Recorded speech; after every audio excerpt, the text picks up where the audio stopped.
All right, folks, strap in. You know, usually looking into the House of Commons is like watching paint dry on a crumbling wall. Just a bunch of out-of-touch career politicians speaking a language that has nothing to do with your life or mine. They live in a bubble, totally insulated from the chaos they've unleashed on our streets. But every once in a while, that bubble gets popped. Lee Anderson just stood up and delivered one of the most brutal, honest and necessary takedowns of the Labour Party I have ever seen. He didn't just criticise their policy, he dismantled their entire moral standing. If you want to see what it looks like when reality finally crashes the Westminster dinner party and leaves the left speechless, you need to see this. Lee Anderson. It is indeed a pleasure to serve once again under your chairship, and let's be honest, if this petition was to likely to trigger a general election, I doubt very much whether some of my former colleagues would be in the room today, because many of them would actually lose their seats.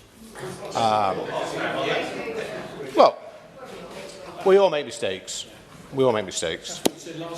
And when we make mistakes, we should hold our hands up and say, sorry.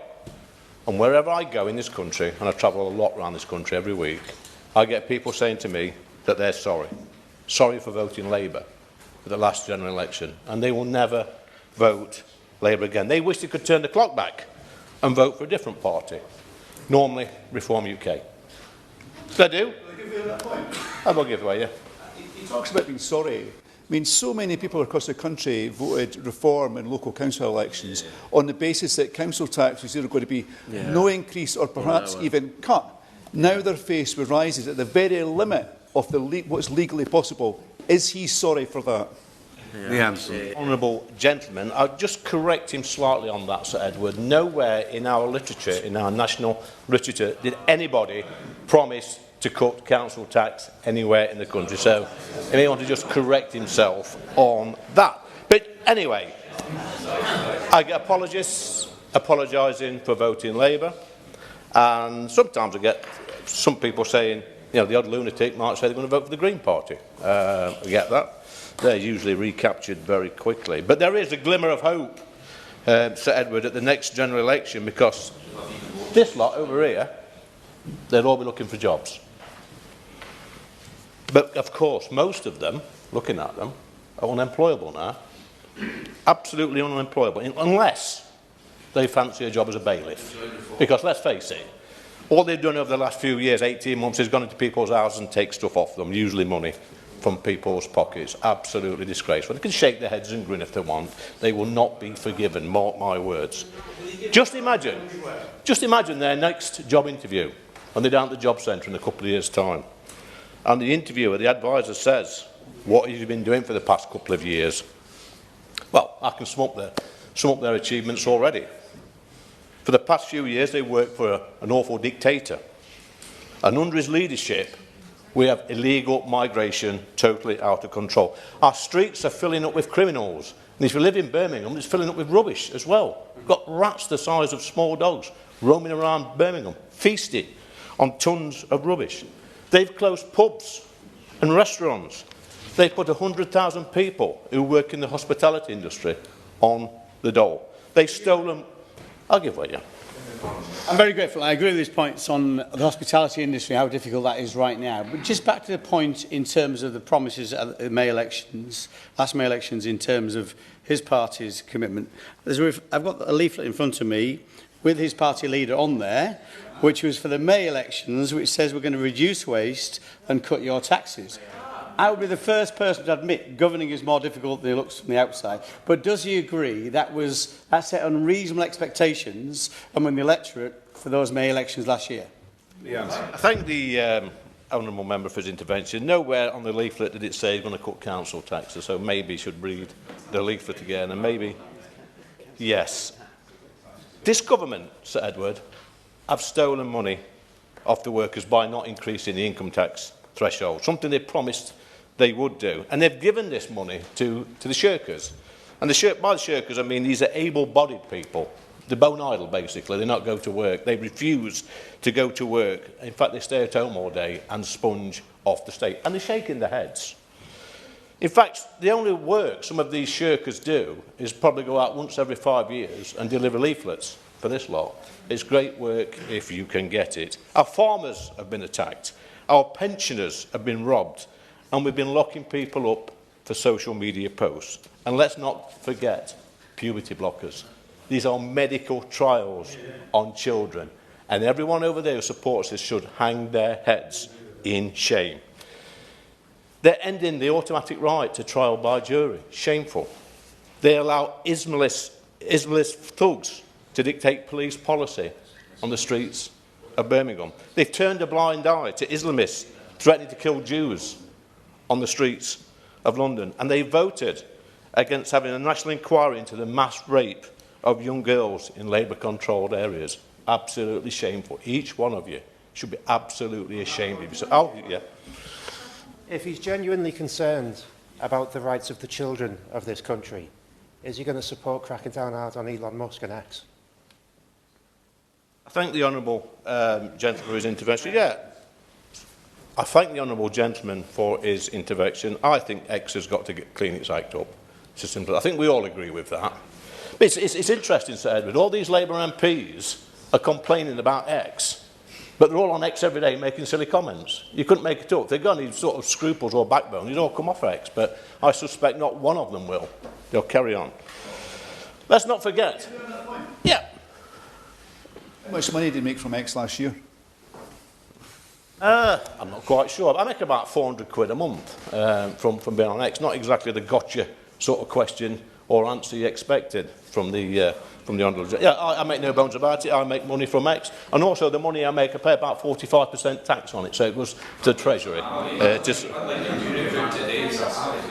Let's not forget another flagship scheme of the party opposite, which is building brand new social housing for illegal migrants that come over the channel. Meanwhile, we've got 1 million Brits stuck on the council house waiting list. But anybody who calls this out, who disagrees with that lot over there, Sir Edward, they're labelled as far-right racists.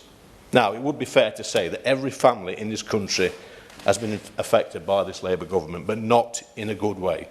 And we've all had enough on it. We're fed up to the back teeth of them. Let's discuss the Cabinet. Start with the Prime Minister. His first instinct is to prioritise foreign judges over British people. We've got an Attorney General who agrees that with the ECHR when they block foreign rapists and murderers from being deported. We've got a Chancellor who doesn't understand the first thing about economic growth. We've got an Energy Secretary who's killing our manufacturing sector with his net zero madness. We've got an Education Secretary who says nothing about the radicalisation by left-wing teachers on our children. We've got a Justice Secretary who once said that Brexiteers were worse than Nazis. Mind you, that's not the daftest thing. He said, just go on YouTube and have a look at his contributions on Mastermind. Hilarious. We're the Foreign Secretary who's giving away British sovereign territory and making us pay billions of pounds for the privilege. And we've got a Health Secretary who is ploughing ahead with giving children life-destroying hormone blockers. But worst of all, as a result of this government, we have got radical Islamists, former Labour voters and some politicians waiting in the wings, ready to stand for Parliament at the next election in once safe Labour seats. And most of you in this room are going to go. You'll be on the dole. Thank you, Sir Edward. You could practically hear the air being sucked out of the room during that.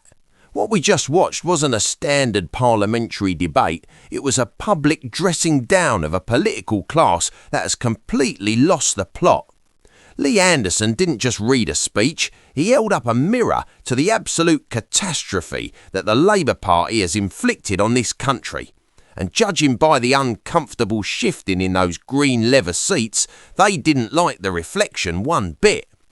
Let's be real for a second. Anderson is saying what millions of us are screaming at our televisions every night.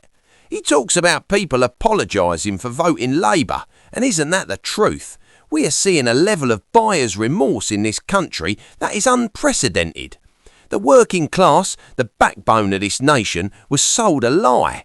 They were promised competence and fairness, and instead they got a government that seems to hate the very people it's supposed to represent. When Anderson mentions that people wish they could turn the clock back and vote reform, he's tapping into a massive undercurrent of rage. The political landscape is shifting because people are realising that the old two-party system is a uniparty of decline. And did you see the absolute hypocrisy of those Labour MPs trying to catch him out? That Scottish MP trying to score points on council tax while his party decimates the economy. It's laughable. But Anderson didn't back down. He went straight for the jugular on the shirkers. This is a conversation we are banned from having in polite society, but it's the reality. Why are hard-working plumbers, nurses and truck drivers being taxed into oblivion to subsidise people who are, as he put it, bone idle? We have a welfare state that has morphed into a lifestyle choice for far too many, while the people actually pulling a cart are being whipped to go faster. But it's not just the economics, it's the cultural surrender that Anderson really nailed. When he started listing the failures of the cabinet, it sounded like a eulogy for Great Britain. We have a Justice Secretary who thinks patriots are worse than historic villains, and a Foreign Secretary giving away sovereign territory like it's party favours. But the darkest moment was his point about the two-tiered justice system. He is spot on. We are living in a country where you can get a knock on the door from the police for a spicy meme or an offensive social media post, yet we have radical Islamists screaming for violence on the streets of London with total impunity. The police kneel for one group and arrest the other. It is a disgrace, and deep down, those Labour MPs know it. And let's not overlook the bit about housing. This is the ultimate betrayal. We have veterans sleeping in doorways. We have young British families unable to afford a starter home, stuck in their parents' box rooms. And what does this government do? They prioritise building brand new social housing for illegal migrants who have broken into our country. It is a replacement of priorities and, frankly, a replacement of the population. Anderson is right to call it out as far-right racism bait. That's the only defence the left has left. They have no arguments, only slurs. This clip sums up the state of modern Britain, a political elite that is terrified of its own shadow, paralysed by political correctness and actively dismantling our heritage, versus a few lone voices actually willing to say, no, this is wrong. The Labour benches looked like they were at a funeral, and in a way, they were. They were watching the death of their credibility. Anderson is right, most of them are unemployable. They've spent their time in office destroying our manufacturing, poisoning our children's minds with gender ideology, and bankrupting the Treasury. The tide is turning though, you can feel it. Speeches like this aren't just hot air, they're the cracks in the dam. The silent majority isn't silent anymore. They're angry, they're organised, and they're looking for a way out of this mess. So I'll leave you with this thought to chew on today. Anderson said these MPs will be looking for jobs soon, but the damage they're doing right now could last a generation.